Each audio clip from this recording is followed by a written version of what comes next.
Fala galera, vamos falar sobre membrana plasmática. Esse vai ser o tema da nossa aula de hoje, mas principalmente sobre estrutura da membrana plasmática. A gente vai compreender a organização estrutural de uma membrana, lembrando que a membrana plasmática é uma estrutura presente em todas as células. Eu olho para uma célula vegetal, eu encontro membrana plasmática. Eu olho para uma célula animal, obviamente, eu encontro membrana plasmática. Se eu olhar para uma bactéria, eu encontro membrana plasmática. Cuidado. Cuidado com o seguinte, hein, pessoal? Membrana plasmática não é a mesma estrutura que parede celular.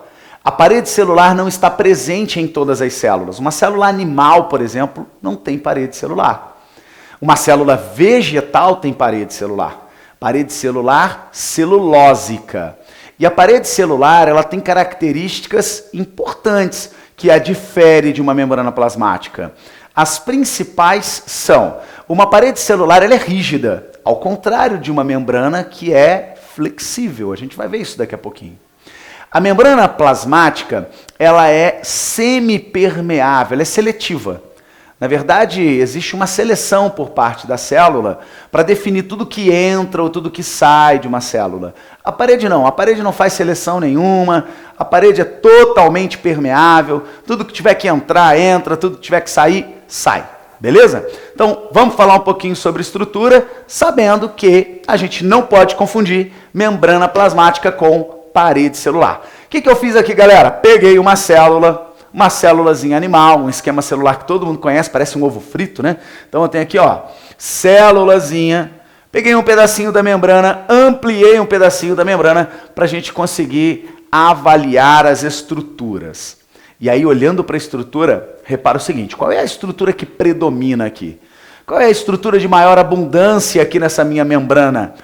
Gente, é essa estrutura branquinha, né? Dá uma olhadinha, olha. Eu tenho várias cabecinhas com duas perninhas, olha. Cabecinha com duas perninhas, cabecinha com duas perninhas, cabecinha com duas perninhas. Tá vendo?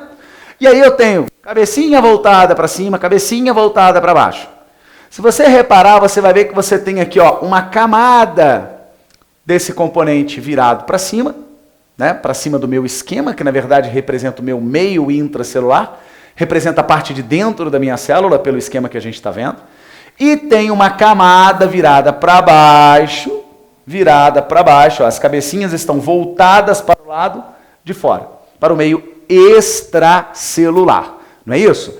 Gente, cada estruturazinha dessa aqui se chama fosfolipídio. Então esse cara aqui é um fosfolipídio, esse cara aqui é outro fosfolipídio, e esse aqui é um terceiro fosfolipídio. Então cada componentezinho desse chama-se fosfolipídio. Logo, eu tenho uma camada fosfolipídica virada para dentro da célula e uma camada fosfolipídica virada para fora. Significa que essa estrutura de maior abundância, essa estrutura branquinha aqui no nosso esquema, ela se chama bicamada fosfolipídica. Bicamada, uma, duas, bicamada fosfolipídica. E incorporada a essa bicamada fosfolipídica, nós vamos encontrar alguns outros componentes, como, por exemplo, proteínas. Nós temos aqui proteínas chamadas de periféricas. Cara, periféricas, está na periferia, né? Então, olha para cá, periférica, está na periferia. E essa aqui, proteínas integrais, ocupam a estrutura integral. A estrutura toda, ela atravessa a nossa bicamada. Essa é a diferença entre uma proteína periférica e uma proteína integral. Essa é uma diferença estrutural, porque fisiologicamente, porque diante do que cada uma faz, eu tenho diferenças relevantes. Exemplo, pessoal, uma proteínazinha periférica, ela tem função plástica. A função dela é estrutural, ela está auxiliando na estrutura da membrana, né? Quando a gente discutiu quando a gente discutiu proteína, eu mostrei para vocês que as proteínas, está lá na nossa videoaula, é só voltar lá para assistir, as proteínas, elas exercem várias funções. Várias. Eu tenho proteína catalisadora, que são as enzimas, eu tenho proteínas reguladoras, que são os hormônios, eu tenho proteínas de defesa, que são os anticorpos, mas eu também tenho proteínas estruturais, que são as chamadas proteínas plásticas. E é exatamente o que essa proteína aí faz. É exatamente o que essa proteína periférica faz, auxilia na estrutura. E uma proteína integral é uma proteína de transporte, chamada também de permease. Ela pode atuar no trabalho de transporte, colocando alguns componentes para fora ou para dentro da célula. Isso vai depender da situação, isso vai depender do processo que a gente vai ver na próxima videoaula. Perfeito? Então nós já vimos bicamadas fosfolipídicas e já observamos a presença das proteínas, tanto proteínas periféricas quanto proteínas integrais.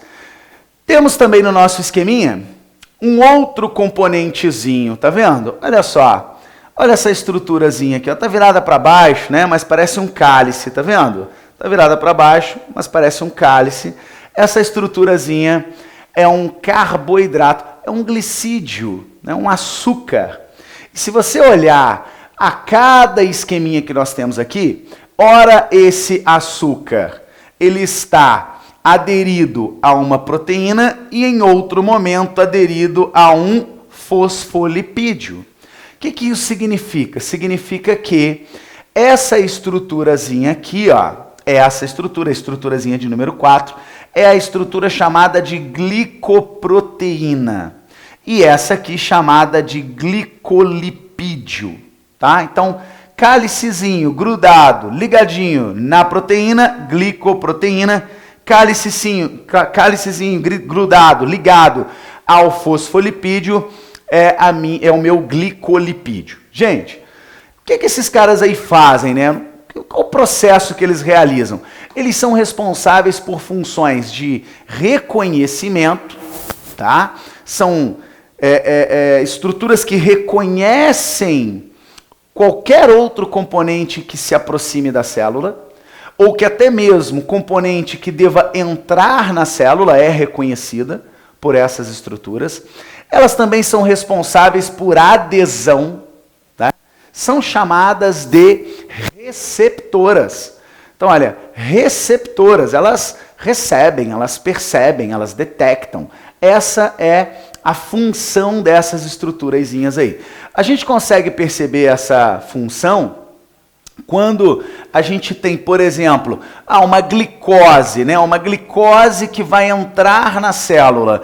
A célula, através da membrana, através de uma glicoproteína, identifica, percebe a presença dessa glicose, capta, reconhece a presença dessa glicose e coloca a glicose para dentro da célula. Então, reconhecer é a função dessas estruturas aqui, beleza? Gente, nenhuma dessas estruturas, digo, a uma proteína, seja ela periférica ou integral, a uma glicoproteína, a um fosfolipídio ou a um glicolipídio. Essas estruturas, elas são flexíveis. Elas estão como se elas estivessem ali boiando, tá? Elas podem trocar de lugar, inclusive. Elas podem se movimentar. Significa que a membrana plasmática não é uma estrutura rígida. Ela não é uma estrutura fixa. Parou, ficou naquela posição e pronto. Não, negativo. Pelo contrário, essas estruturas aqui, esses componentezinhos, eles são totalmente flexíveis, eles se movimentam por completo dentro da estrutura. Essa proteína integral está aqui? Tá. Ela vai ficar sempre aqui? Não. Em outro momento ela pode estar aqui, ela pode se deslocar para cá, voltar para lá. Então há uma fluidez da minha membrana. Inclusive, essa fluidez já caiu em vestibular, cuja resposta era você marcar que a estrutura da proteína, ela é uma estrutura líquida. Olha, uma estrutura líquida, tamanha a fluidez. Em virtude da minha membrana ser formada por várias pecinhas que vão se encaixando, eu chamo essa estrutura, esse modelo estrutural, de mosaico. E como não há uma permanência de cada estrutura em uma determinada posição, como elas se movimentam, há uma fluidez dessa membrana, digamos que o que nós temos aqui é um modelo chamado de mosaico fluido. Tá legal? Tema, assunto que aparece bastante, principalmente em interpretações de questões. Tá? Galera, para a gente fechar, olha só o que eu tenho aqui. Eu agora tenho o seguinte. Peguei um fosfolipídiozinho desse, fui lá, catei um fosfolipídiozinho, ampliei esse fosfolipídiozinho para a gente dar uma olhada nele, analisar ele um pouquinho melhor. E aí eu mostro para vocês que aquela cabecinha com duas perninhas, ela é representada da seguinte maneira. A cabecinha é o fosfato. E o fosfato é uma estrutura polar. É uma estrutura que se dá bem com a água, né?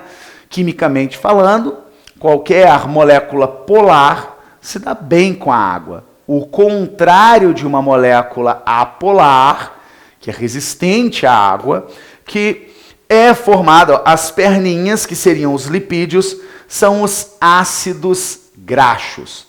Ácidos graxos, lembram? Lipídio, ácido graxo, glicerol. Então, esses ácidos graxos, mais os fosfatos, formam o fosfolipídio.